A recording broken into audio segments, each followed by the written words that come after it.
tempo insistito su questa, e così oggi vogliamo almeno andare e se possibile concluderlo oggi.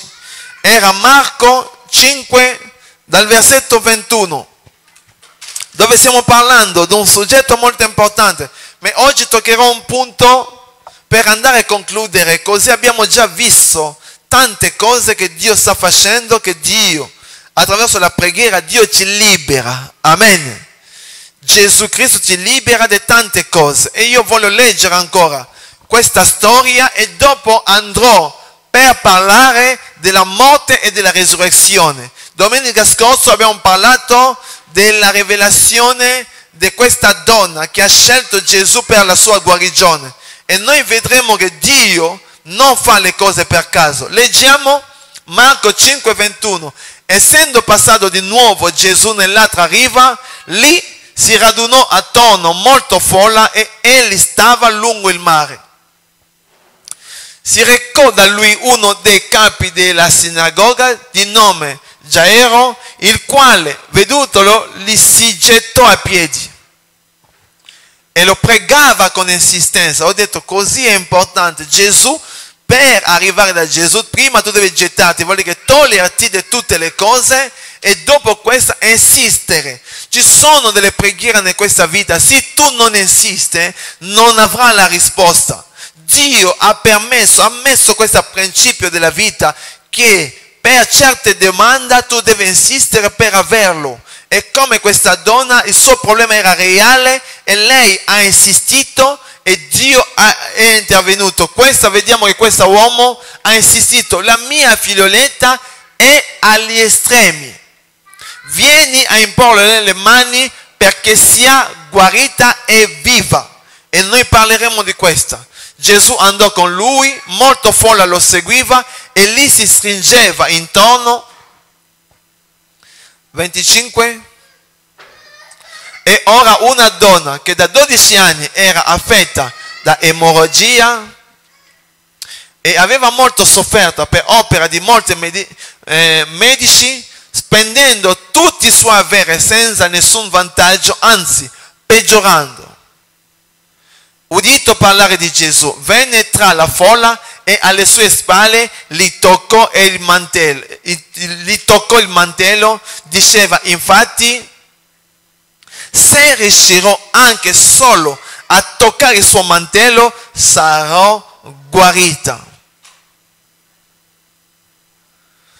E subito le si fermò il flusso di sangue e sentì nel suo corpo che era stata guarita da quel male. Ma subito Gesù, avvertito la potenza che era uscita da lui, si voltò alla folla dicendo, chi mi ha toccato il mantello? E i discepoli gli dissero, tu vedi la folla che ti stringi attorno e dici, chi mi ha toccato?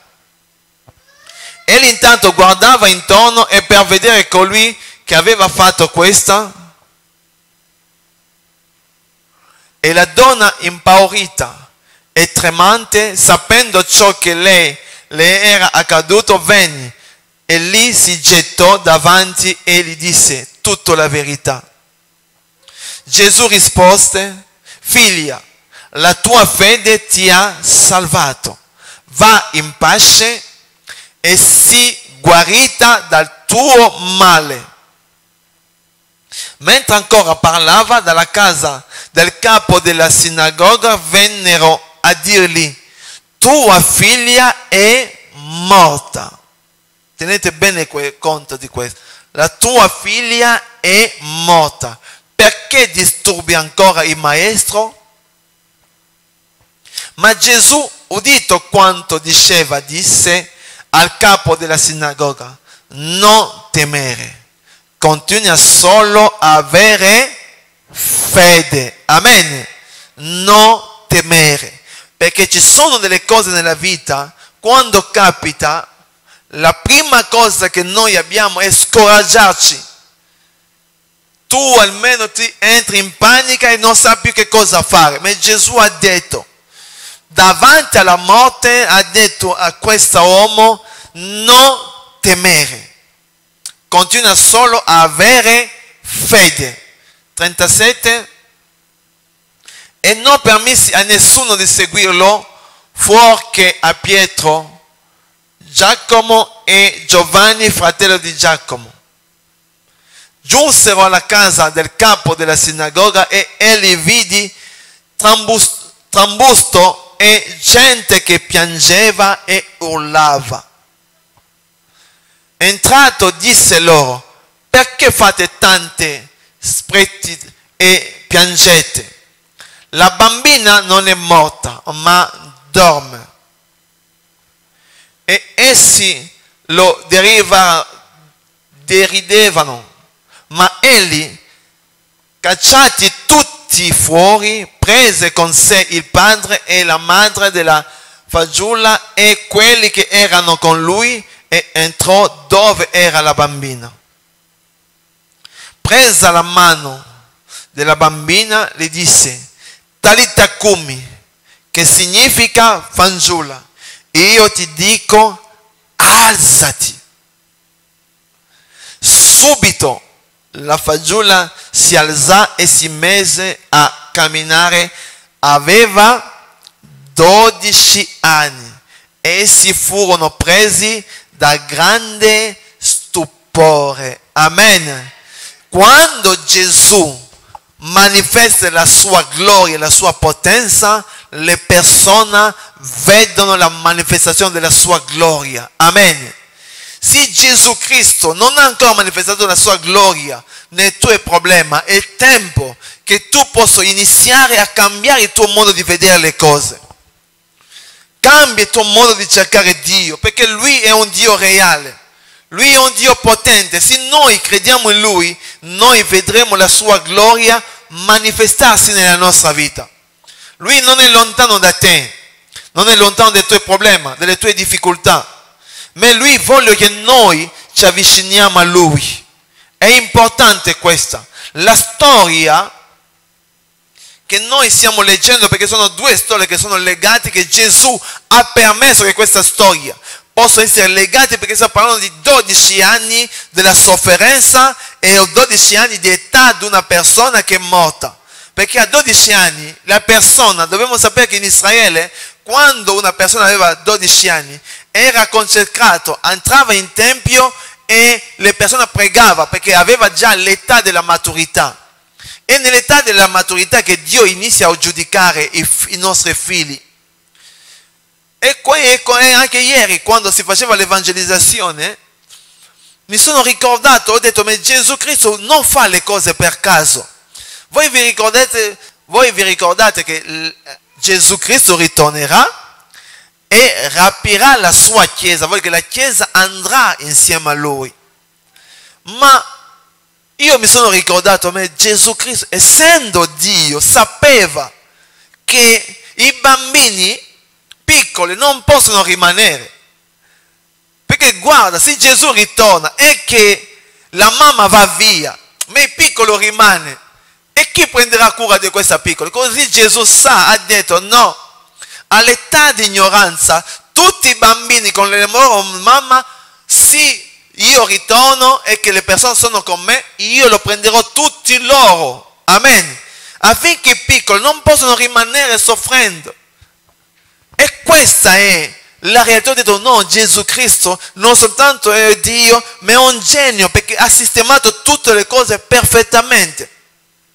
E noi vediamo qua, in una famiglia, un genitore sta vedendo la sofferenza del suo figlio che ha 12 anni, che sta andando morendo. E sta cercando, ha detto, è andato a Gesù Cristo per cercare un aiuto. E questa persona è andato, si è gettato davanti a Cristo. Voi dovete sapere questa cosa. E si è gettato, ha detto: Gesù, vuole che noi possiamo essere qua, ma una persona si manifesta di un amore profondo. Io voglio che Gesù possa risolvere il mio problema. Io voglio che tutto questo dolore sparisce. E questo uomo davanti alla folla si gettò e ha iniziato a supplicare: Gesù, ti prego, guarda la mia figlia, sta soffrendo, ha difficoltà, ho bisogno del tuo aiuto, Gesù.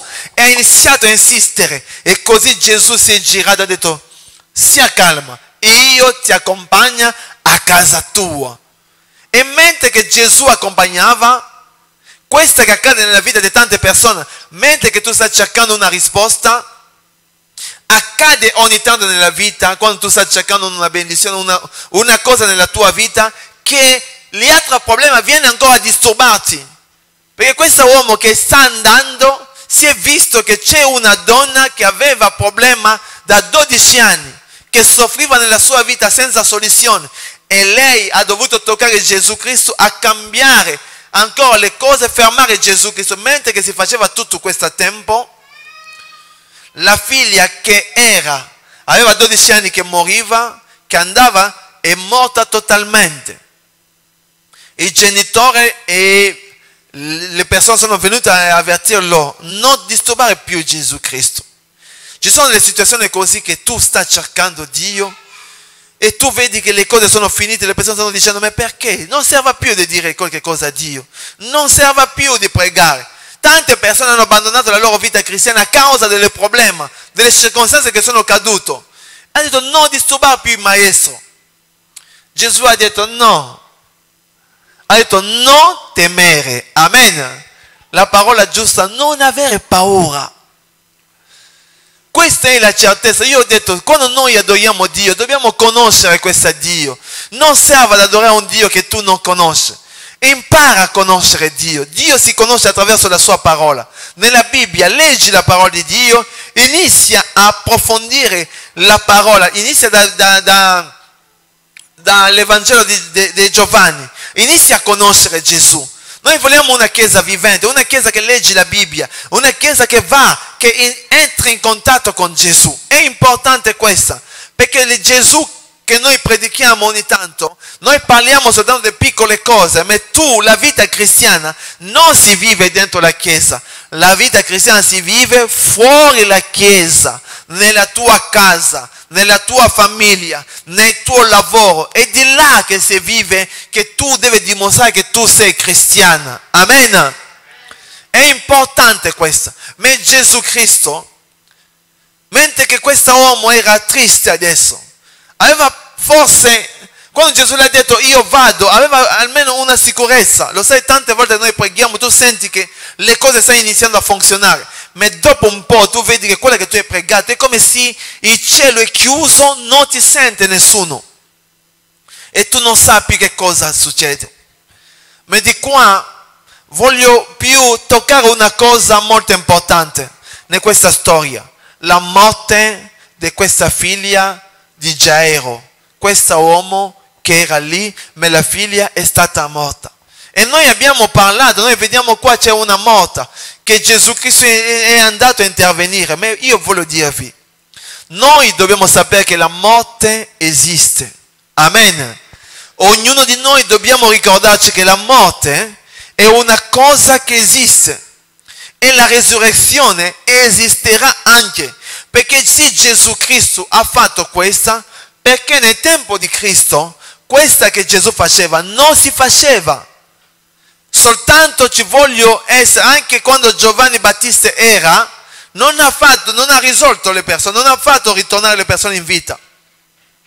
E noi che siamo figli di Dio dobbiamo sempre tener conto delle cose che noi leggiamo, che Gesù vuole farci capire. In questa storia noi vediamo che una persona che è morta, lo sai, la morte è la fine di ogni cosa. Ci sono le situazioni che non funzionano più, ci sono delle realtà che tu vedi nella tua vita, ma questa storia nella mia vita, Signore, è totalmente morta, che non vedi più l'uscita di questa storia. Ci sono delle cose che sono morte nella tua vita, che tu stai dicendo: ma com'è io riuscirò a soluzionare, a trovare una soluzione? Come io riuscirò a sistemare la mia vita? Ci sono delle cose nella vita che tu vedi che non c'è mai soluzione. Ma Gesù sta dicendo: non temere. Amen.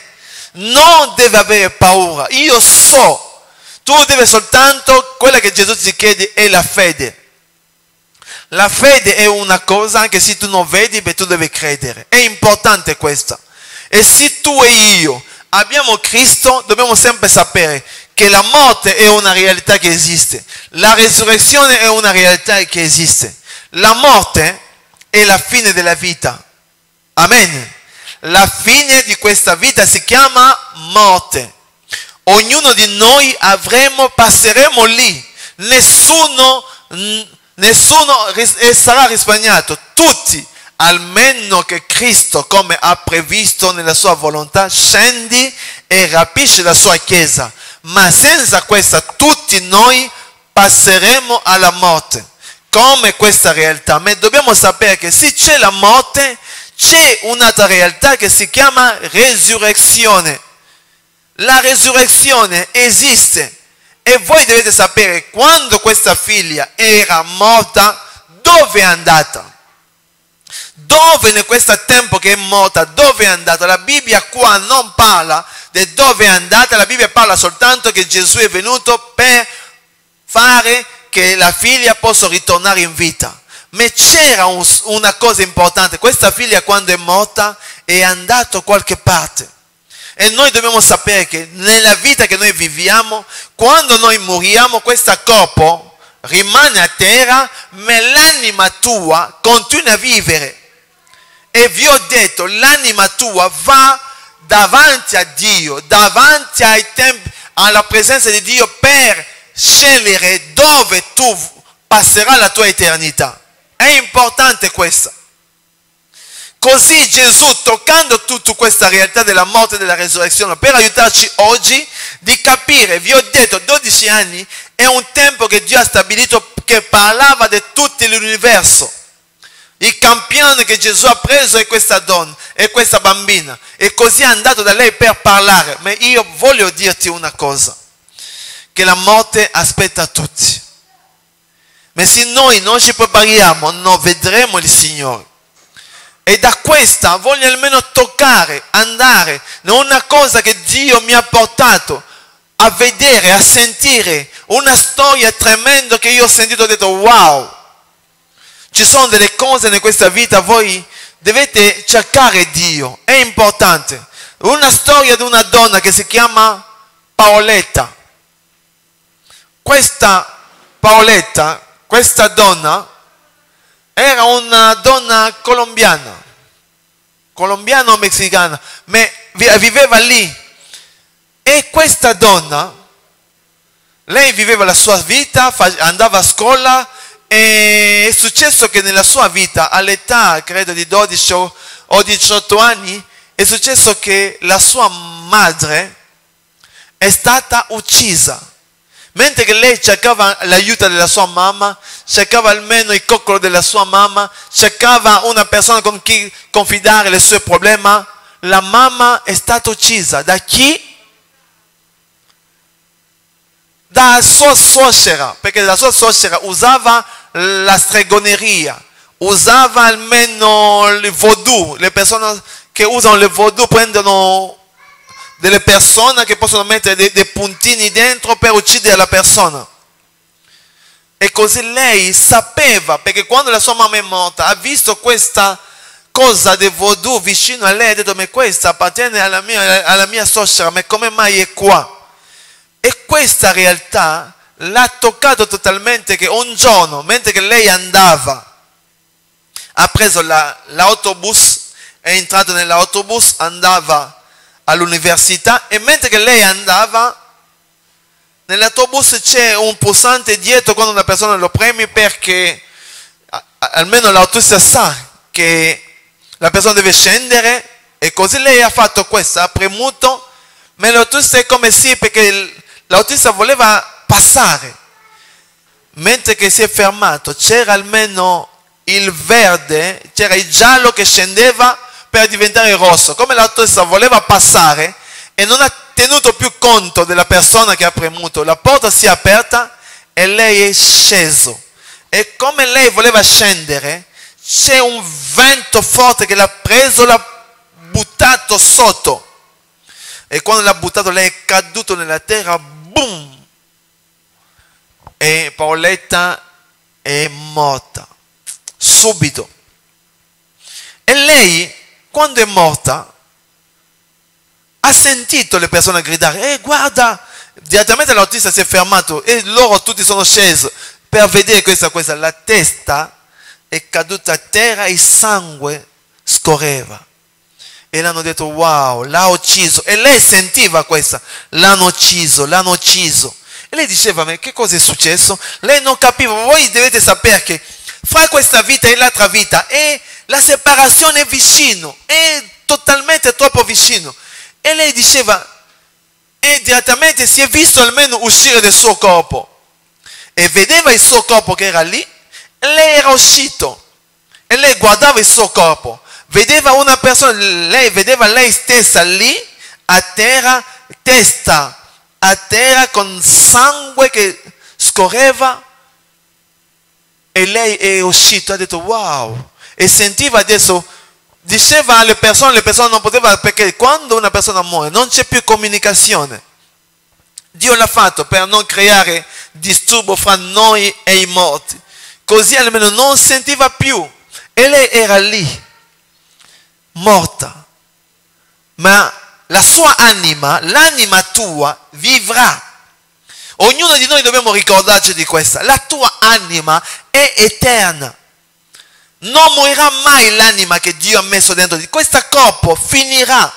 Ma l'anima rimanerà. E così lei, quando è uscito, si è visto uscire. E così ha iniziato a guardare, ha visto tutte le cose. E non tempo ha visto che lei ha iniziato a salire. E lei racconta, ha detto, io ho iniziato a salire. E quando io salivo, ho visto tutto l'universo. Ho visto Marte, ho visto tutti i pianeti che ci sono nella Terra. Io ho visto tutto questo perché lei ha detto, io passavo. Ero libero, sentivo almeno una pace, una tranquillità. E lei saliva. Mentre che sulla terra è morta. La testa era buttata a terra, vuol dire che rotto totalmente con sangue, non c'era più modo di recuperare lei. E loro dicevano sempre, è finito la sua storia, ma lei saliva nel frattempo. E mentre che se lei saliva, lei sta raccontando che quando io salivo, ho visto un tunnel. Come tante persone, se tu vedi almeno anche via internet, voi potete vedere la realtà delle persone che sono morte per qualche secondo, come accade. Vuol dire che lei ha visto un tunnel, e in questo tunnel era buio. Lei ha detto che io ho iniziato a entrare in questo tunnel. E io cercavo a capire almeno in questo tunnel. E è entrato in questo tunnel, ha detto, io non mi vedevo me. Perché era talmente buio che non potevo vedere a me stesso. Ma mi sentivo leggero, salivo. Perché noi, lo sai, l'anima è pesante a causa di questo corpo. Quando il corpo non c'è più, allora l'anima esce e l'anima inizia a attraversare, a camminare con tutta la leggertà celeste. E lei, quando è uscito di questo tunnel, ha iniziato a pensare, ha detto, ma io sono morta o non sono morta? Ha iniziato a vedere se poteva toccare il suo corpo. Ha detto, io voglio vedere se sono morta. Ha iniziato a toccare il suo corpo e i diti passava. Ha detto, ma che cosa sta succedendo? Vuol dire che sono morta. E quando lei diceva che sono morta, ha sentito delle voci. Ha sentito delle voci che dicevano, tu sei cattiva, tu merita di morire. Tu non merita di andare, tu merita di venire qua, tu merita la sofferenza. Sentiva questa voce, ha detto, ma come mai? E quando lei guardava, ha detto, io ho visto dei demoni, ho visto dei spiriti che erano lì, hanno detto, tu merita di essere qua. Ha detto, io, devi venire qua. No. Ha detto, tu non sai. Ha detto, ma io dove sono? Hanno detto, tu sei alla porta dell'inferno. Qua dove tu sei non c'è modo di tornare indietro. Questa è l'ultima cosa che la tua presenza in questo universo è l'ultima strada dove tu stai passando. Lei ha detto, ma no, io non posso andare nell'inferno. Io ero un cattolico e andavo in chiesa, facevo le cose buone, perché deve essere qua? Ha detto, tu. E loro hanno iniziato a dialogare con lei, hanno detto, no, tutte le cose che tu hai fatto non ti ha servito a nulla, tu merita qua perché tu sei cattiva, tu sei, vivi la tua vita in disordine e tu, per quello che tu hai fatto, tu merita di andare in questo luogo. E lei racconta, ha detto, io ero lì e loro mi tiravano. Ha detto, lei si è ricordata di tutte le cose nella sua vita. È importante questa, la vita che noi abbiamo. Quando noi leggiamo che Gesù sta parlando della morte e della vita, dobbiamo sempre tener conto che esiste questa realtà, che quando noi finiamo questa vita, che noi moriamo, c'è una vita che va, ma questa vita dipende di quella che noi abbiamo visto. E lei ha detto, no, io non entrerò in questo luogo. E lei vedeva da lontano il luogo dei tormenti, sentiva del grido, ha detto, c'è una puzza che non ho mai sentito, una puzza così. Io sentivo le persone gridare, e lei diceva, no, io non merito di andare lì, non voglio andare lì. E loro dicevano, no, tu merita perché tu non sei degno, tu merita questo posto. E loro erano due, questi demoni, e le tirava il suo corpo. Lo sai, l'anima celeste che tu rivestirai in questa età avrà delle sensazioni. E loro hanno iniziato a togliere la sua pelle. Lei sentiva dolore, ha detto no. E lei si è ricordato, quando era cattolica, diceva no, io so che c'è una preghiera. Io voglio fare questa preghiera, che Gesù Cristo possa aiutarmi. Ha iniziato a fare il nostro Padre, il Padre nostro. E quando ha iniziato a fare il Padre nostro, ha detto, Padre nostro che c'è in cielo, ha iniziato a fare questa preghiera. Alla fine di questa, ha visto che non è successo nulla. Loro hanno detto, tu puoi fare tutte le cose, tu rimanerai qua perché tuo posto è qua. Ha detto, io no. E loro lo portavano a lei piano piano nel luogo dei tormenti, E lei gridava, ha detto, non voglio entrare lì.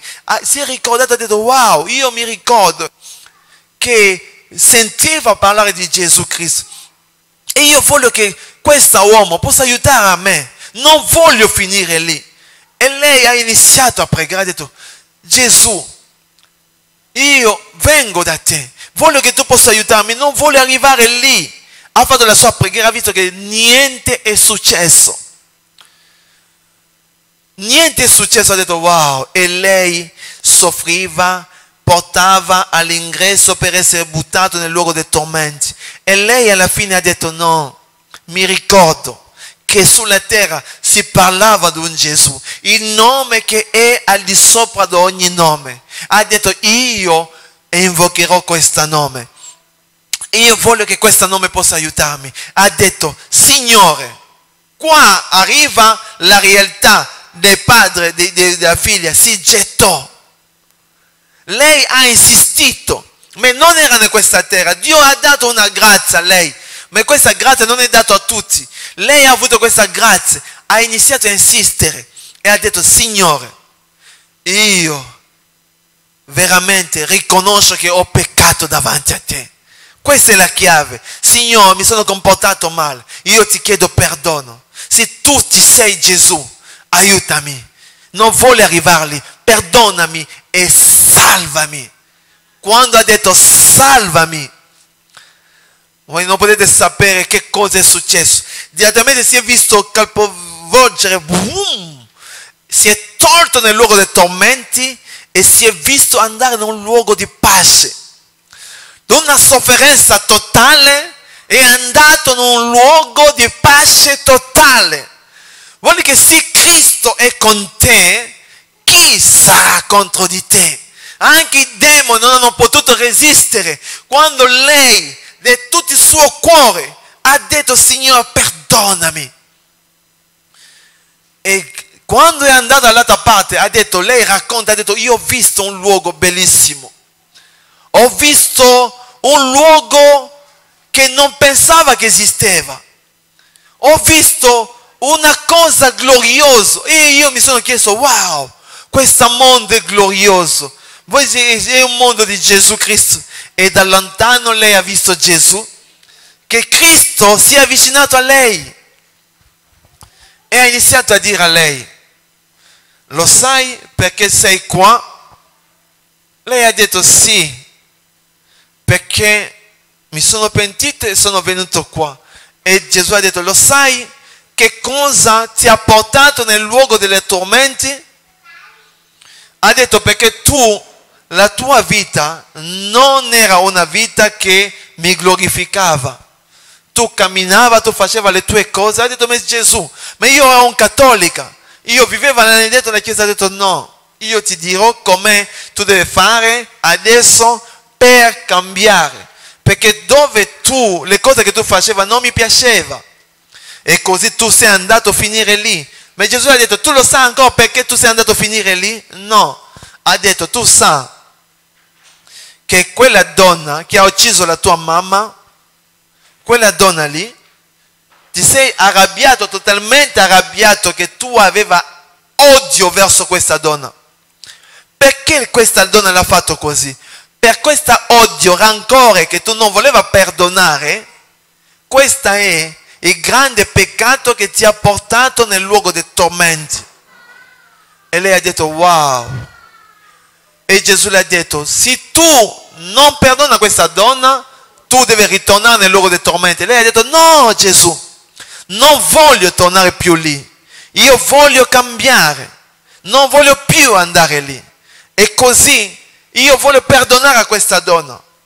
E Gesù le ha detto, va bene, così tu ritornerai, ma prima di ritornare io voglio chiederti due cose. Dimmi perché tu vuoi ritornare.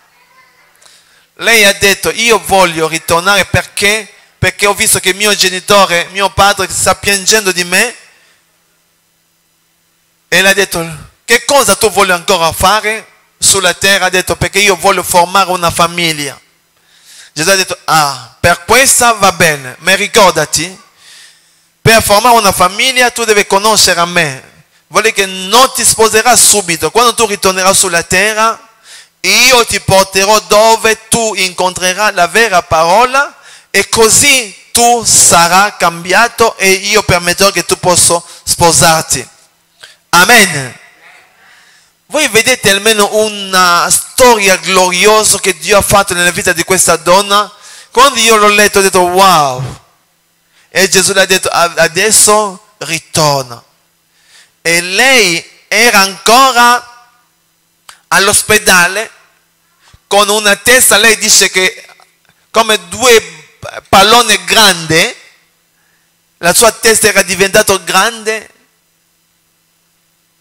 rotto, ma lei si è svegliato all'ospedale, e davanti a chi era, c'era una persona che era lì per scrivere tutte le cose, che lei era morto. E quando lei ha tolto almeno il velo, questa persona ha gridato, ah! E lei ha detto, no, non avere paura. E ha detto, ma tu eri morto fra un'ora fa, tu eri morta. Ha detto, sì, sono tornato perché Gesù ha voluto che io possa continuare la mia vita.